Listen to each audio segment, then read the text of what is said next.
Good afternoon. I'm Dr. Sandra Martell. I'm the Public Health Administrator for Winnebago County, and I'm joined today by Mayor Tom McNamara. So today we're going to talk a little bit about the Abbott Binax Now antigen testing, another tool for early identification of cases. Last week we pushed out information to partners in the community regarding the availability of the test through the health department. We received our initial shipment of approximately 5,000 test kits, and oftentimes you'll hear this referred to as the CARD test. It is an antigen test, and it is one type of viral test that's being done out there. Of course, we have been very familiar with the RT-PCR, which we call the gold standard. This is the one that's done at our two testing sites on Racton Avenue at the University of Illinois Health Sciences campus. But this test also requires a nasal swab. And it received emergency use authorization through the FDA, but it provides results within 15 minutes. And one of the challenges or activities that we think this will be very helpful for, especially is in the school arena with early exclusions. Remember, one symptom keeps a staff member, a student out of the classroom environment. And this will allow those entities that choose to participate to be able to identify rapidly a potential case within that, so we can take the first steps to isolate and then quarantine the close contacts, rather than waiting for 2 or 3 days before a test can be done and the results come back. And as we do more testing in the state, we know the turnaround starts to increase. So this is another opportunity, another tool. It is not a perfect tool. It can't be, typically isn't used for surveillance because it's an antigen test. It really detects really kind of a different mechanism for looking at does our individual have the disease. It has a high positive predictive value in symptomatic, if you're a contact to a case with symptoms, and when you have a high rate of infection in the community. So this is a testing methodology that has a great potential in our community at this time.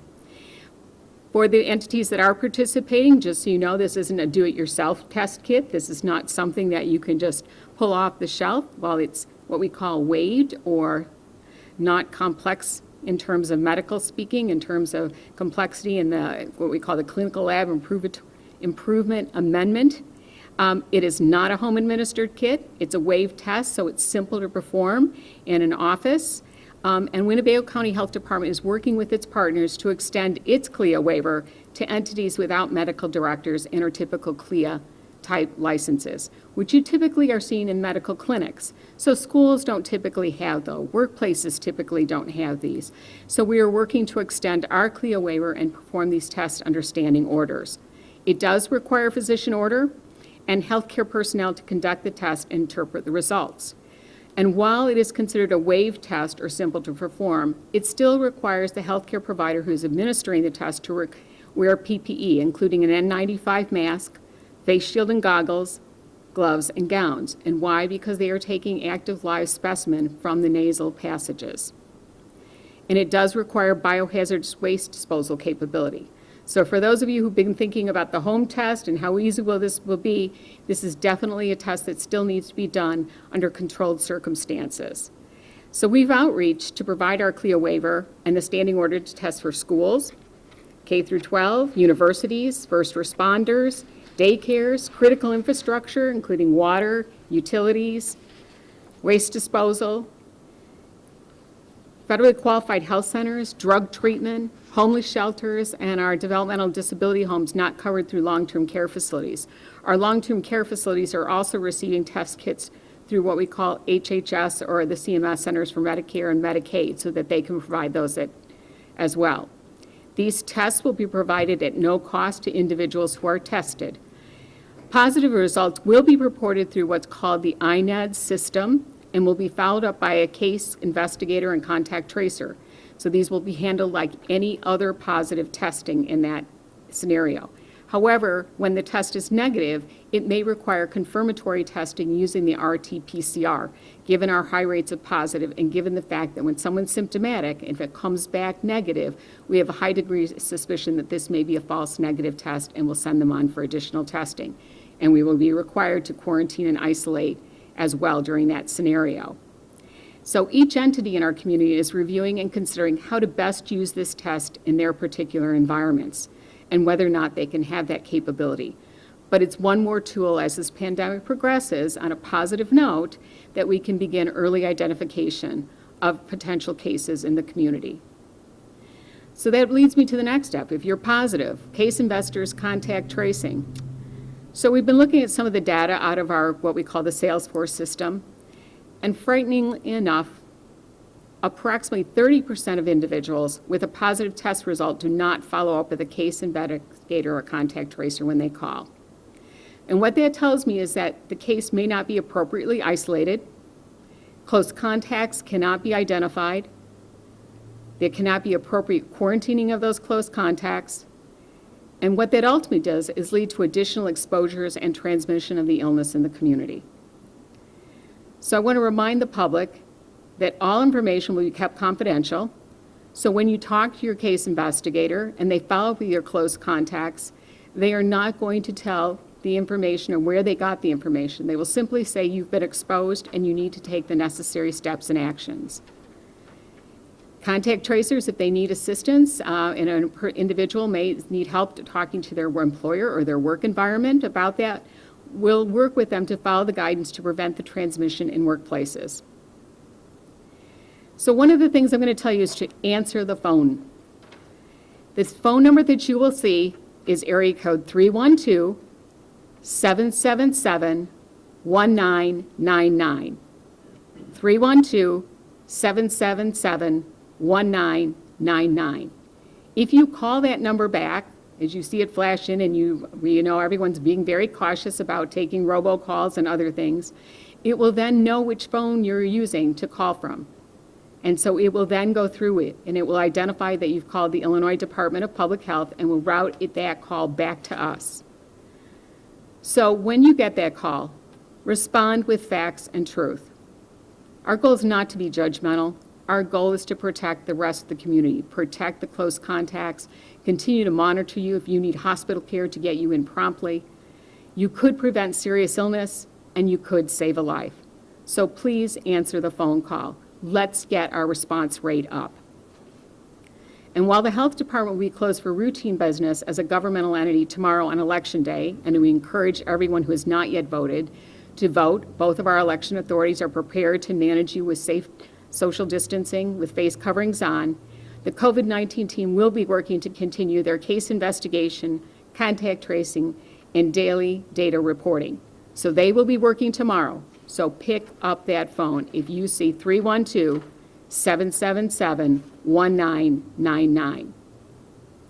So as we heard over the weekend and as we come into today, all the regions in the state are now under some form of mitigation.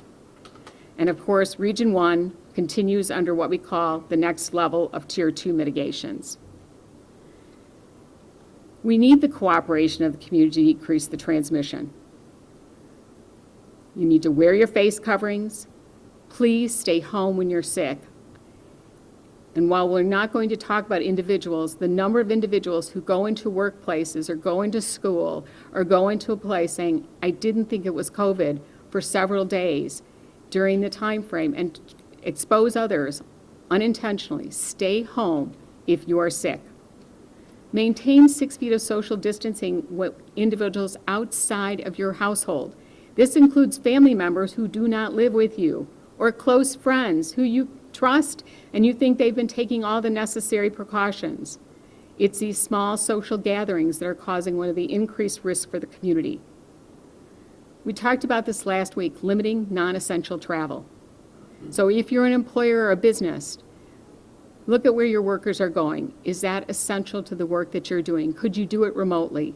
Because right now we have one of the higher transmission rates in the state. And so people need to be thinking about staying put, staying home as much as possible, and limiting their non-essential travel. And then we talk about limiting your contacts, being intentional about those activities outside of the school or workplace. I know it's very easy, and we've talked about this before, about assuming that you acquired an infection from your work, your school, everything but yourself and your family, right? It's easy to think it's outside. But you need to be intentional and thoughtful.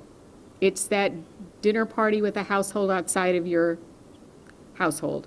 It is the sporting event. It is the game night. It is the games, the pickups that you did not plan on or, plan for. People need to be very intentional. And I know we wish we were all out of this pandemic, but we are not. And we're going to take those necessary steps because this is going to be a long, hard indoor winter if we do not learn how to respect this virus, because it is not done with us.